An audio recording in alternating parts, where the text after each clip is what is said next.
Bollywood star Abhishek Bachchan कई अरसे से अपनी जाती जिंदगी की वजह से सुर्खियों में हैं। अभिषेक ने मुख्तसर वक्त तक डेटिंग करने के बाद साल 2007 में साबका मिस वर्ल्ड ऐश्वर्या राय से शादी की थी, जिसके बाद 16 नवंबर 2011 को उनके यहाँ उनकी पहली औलाद बेटी आराध्या बच्चन की पैदाइश हुई थी। ताहम कुछ बरसों से ये कयास आराइयां रूज पर है कि अभिषेक और ऐश्वर्या की अज़दवाजी जिंदगी मसाइल का शिकार है, लेकिन जोड़े ने अफवाहों पर कभी रद्द-ए-अमल जाहिर नहीं किया। इसके बावजूद ये अफवाहें थमने का नाम नहीं ले रही हैं। इस सब के दरमियान अभिषेक और निम्रत कौर की डेटिंग के बारे में खबरों ने तमाम तवज्जो मबजूल कर ली है। ख्याल किया जाता है कि इन तमाम अफवाहों में कोई हकीकत नहीं है, लेकिन इसके बावजूद मद्दाहों की जानिब से निम्रत और अभिषेक बच्चन की किरदार कशी का सिलसिला जारी है। ताहम अब बच्चन खानदान के करीबी जराये ने इन कयास आराइयों पर रद्द-ए-अमल जाहिर किया है और इंकिशाफ किया है कि खानदान इससे किस तरह मुतासिर होता है। एक करीबी जरिए ने हाल ही में मीडिया को बताया कि निम्रत कौर और अभिषेक बच्चन के बारे में चैमागोइयों में कोई सदाकत नहीं है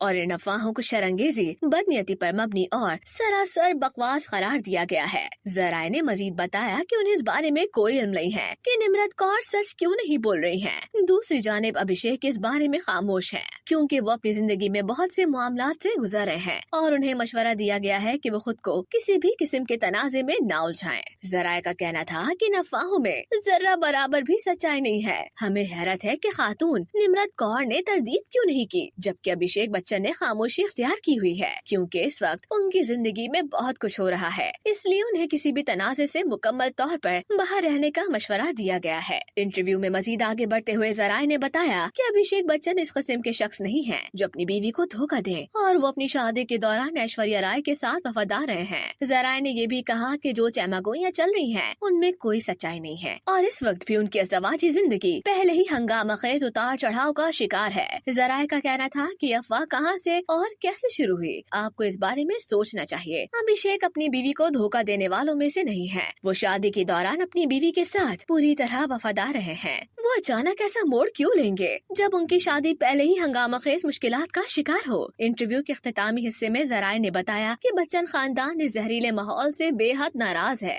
और वो इस सिलसिले में कानूनी कार्रवाई करने से पहले इस बात का माखज तलाश करने की कोशिश कर रहे हैं जहां से ये शुरू हुआ। इसके अलावा जराये ने जया बच्चन की वालिदा के इंतकाल के बारे में झूठी खबरों का भी पता लगाया, जिसने बच्चन खानदान को मुतासिर किया। उनका कहना था कि एक दिन उन्होंने जया की मां को मार डाला, सिर्फ इस वजह से कि खानदान इस सब पर कोई रद्द-ए-अमल जाहिर नहीं करता। उनकी खामोशी को मामूली मत समझें, इसके बाद कार्रवाई की जाएगी। दूसरी जानिब निम्रत और अभिषेक बच्चन की ट्रोलिंग के दरमियान इन कयास आराइयों के बारे में निम्रत कौर से उनके रद्द-ए-अमल के बारे में पूछा गया। इसका जवाब देते हुए निम्रत ने मुबैना तौर पर टाइम्स नाउ को बताया कि वो कुछ भी कर लें, ये चैमागोइयां जारी रहेंगी। अदाकारा ने कहा कि लोगों को जो कहना है वो कहेंगे और ऐसी कोई बात नहीं जो इस तरह की कयास आराइयों को दफन कर सके। इसलिए उन्होंने इन तमाम अफवाहों पर तवज्जो देने के बजाय अपने काम को तरजीह देने का फैसला किया है।